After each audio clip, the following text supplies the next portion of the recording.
Salam şagirdlər, mən Nərmin müəllimə. Bu videoda mən sizin üçün bu gün keçirilmiş monitorinq suallarından təbiət suallarının izahını paylaşacağım. Birinci sualdan başlayaq. Aşağıdakılardan hansı heterogen qarışığın nümunəsidir? Yəni, belə deyək də, gözlə gördüyümüz zaman onların bir-biri ilə qarşı olduğunu müəyyənləşdirə bilərik. Bu da təbii ki, neft və sudur. Doğru cavab D bəndi.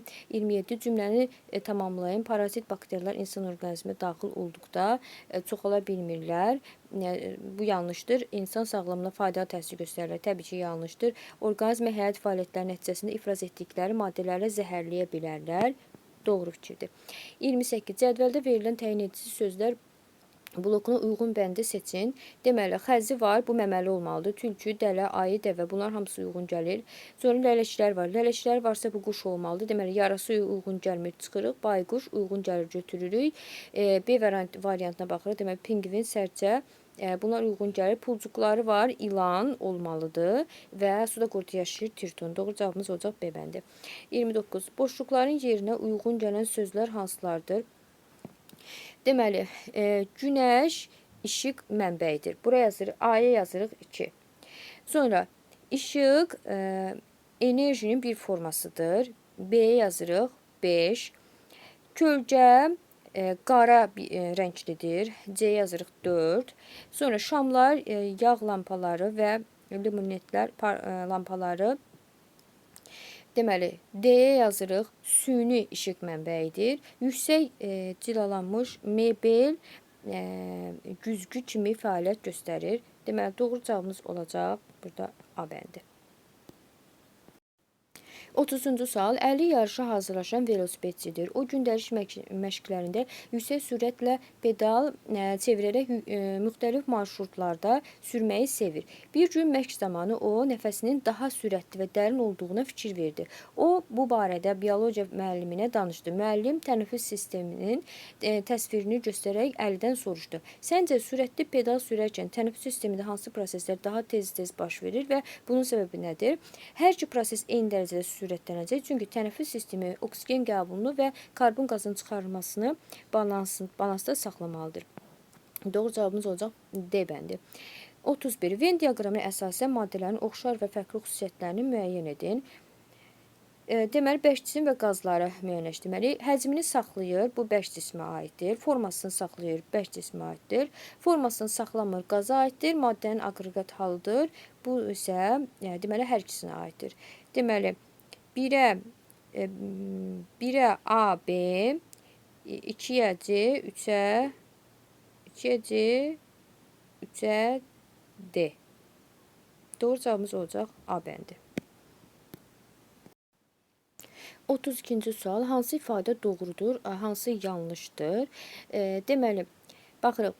Deyir ki, şüşə şəffaf cisimdir. Bu doğru fikirdir. Bir doğrudur. Kölgə rəngli olur.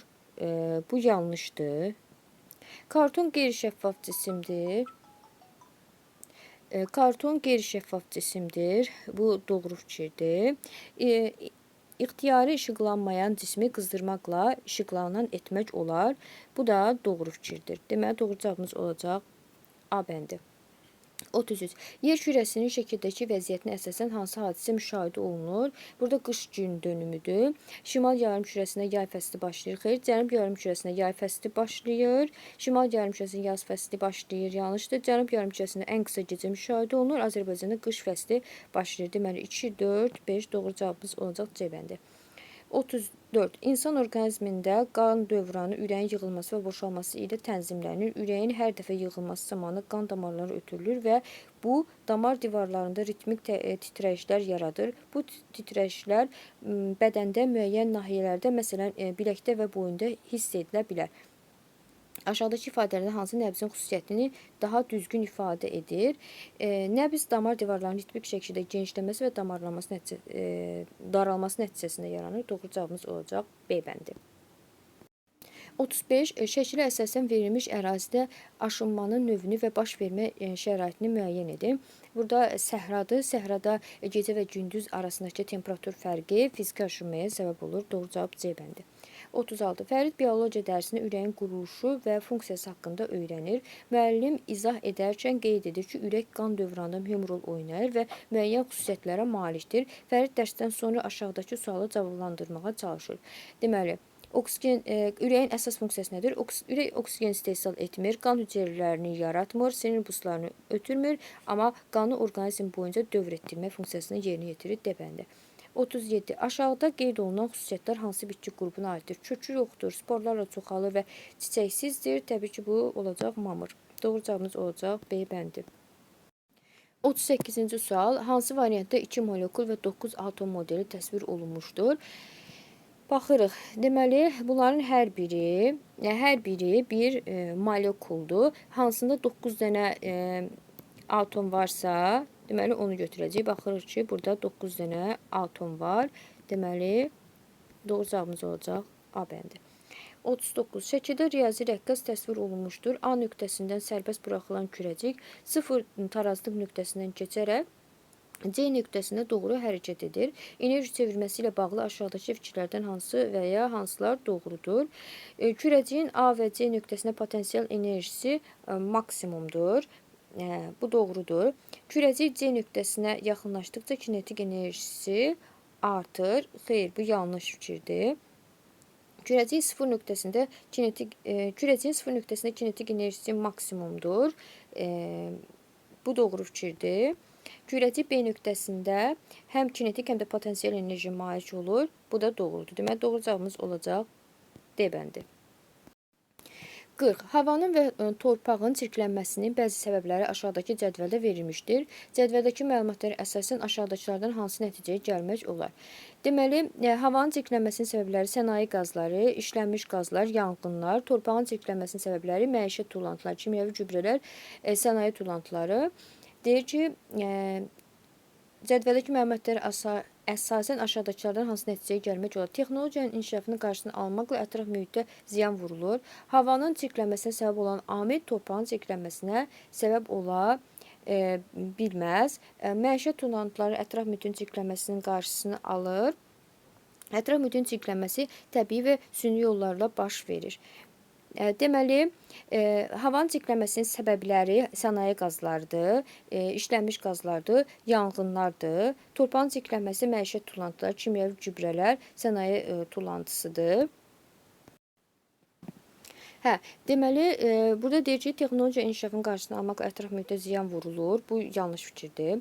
Havanın çirklənməsinə səbəb olan amil torpağın çirklənməsinə səbəb ola bilməz. Məişət tullantıları ətraf mühitin çirklənməsinin qarşısını alır. Bu da yanlış fikirdir. Ətraf mühitin çirklənməsinin təbii və ya süni yollarla baş verir. Ətraf mühitin çirklənməsi təbii ki, təbii və süni yollarla baş verə bilir. Amma buradakı verilən cədvələ əsasən burada doğru cavab kimi B bəndini götürə bilərik. 41. Fərid biologiya dərsində ürəyin quruluşu və funksiyası haqqında öyrənilir. Müəllim izah edərkən qeyd edir ki, ürək qan dövranında mühüm rol oynayır və müəyyən xüsusiyyətlərə malikdir. Fərid dərsdən sonra aşağıdakı sualı cavablandırmağa çalışır. Ürəyin əsas funksiyası nədir? Deməli, qanı orqanizm boyunca dövr etdirmək.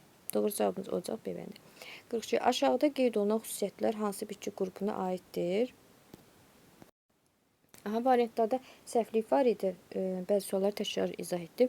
Yox. 45-ci suala baxaq. Təsəvvür edin ki, siz gecə səmasını müşahidə edirsiniz və birdən ayın işığının sonluqlaşdığını və tədricən qaranlığa büründüyünü görürsünüz. Bu hadisə sizi maraqlanır və bunun səbəbini öyrənmək istəyirsiniz. Deməli, bu görür ki, təbii ki, ay tutulmasıdır. B bəndi. 46. Sinifdə bir şagird qrip xəstəliyinə yoluxmuşdur. Müəllim sinifdə gigiyena qaydalarına riayət etməyin vacibliyindən danışır, lakin bəzi şagirdlər bunun nə dərəcədə vacib olduğunu anlamırlar. Sizcə patogenlər hansı yollar yayıla bilər? Yəni onlar anlamadıqlarına görə, ona görə hava damcı yolu ilə askırma, öskürmə zamanı havaya düşən mikroblar vasitəsilə bu mikroblar keçə bilər də, yəni digər uşaqlara. Doğru cavabımız olacaq D bəndi. 2 eyni lampa elektrik dövrəsinin əvəzi ardıcıl, sonra isə həmin lampalar eyni dövrəyə paralel birləşdirilir. Açar qapandıqda dövrədəki lampaların işıqlanmasına aid məlumatlardan hansı doğrudur? İkinci dövrədəki lampalar daha zəif yanacaq. Əksinə, paralel birləşdirəndə daha yaxşı yanır. Birinci dövrədəki lampalar daha zəif yanacaq. Hər iki dövrədəki lampalar eyni parlaqda işıqlanır. Hər iki dövrədəki açara yaxın lampa daha parlaq işıqlanır. Təbii ki, ikinci dövrədəki lampa daha parlaq yanacaq. Birinci dövrədəki lampalar daha zəif işıqlanacaq. Ona görə də doğru cavabımız olacaq burada B bəndi. Uyğunluğu müəyyən edin. Deməli, homogen, heterogen. Şəkərin suda məhlulu bu olur homogen qarışıq. Bitki yağı ilə suyun qarışığı heterogen qarışıqdır. Süd heterogen qarışıqdır. Neft əslində homogen qarışıqdır. Amma deməli, burada doğru cavab kimi tam doğru cavab yoxdur. Yəni onu homogen qarışıq kimi götürmək lazım idi. Amma deməli, dəmlənmiş çay heterogen qarışıqdır. Ona görə burada digər variantlara nisbətən A variantı uyğun gəldiyinə görə A variantını götürürük. 49-cu sual. Toxum əmələ gəlmə xüsusiyyətinə görə verilmiş ardıcıllığı tamamlayan düzgün variantı seçin. Deməli, toxumlu bitkilər gilası götürə bilərik, amma qıcını götürə bilmərik. Şaftalını götürərik, mamırı götürə bilmərik. Xarı bülbülündən şamı götürə bilərik. Toxumsuz bitkilərdə C bəndi uyğun gəlir. Deməli, 50-ci sual. İnfeksiyaların yayılmasının qarşısını almaqda aşağıdakılardan nə kömək edə bilər? Təbii ki, əlimizi spirtləsək, yəni birinci uyğun gələ bilər. Əlimizi yutsaq uyğun gələr və maska taxsaq uyğun gələr. Amma təbii ki, 3 uyğun gəlməyəcək. Doğru cavabımız olacaq A bəndi. Hər birinizə uğurlar şagirdlər. Sağ olun.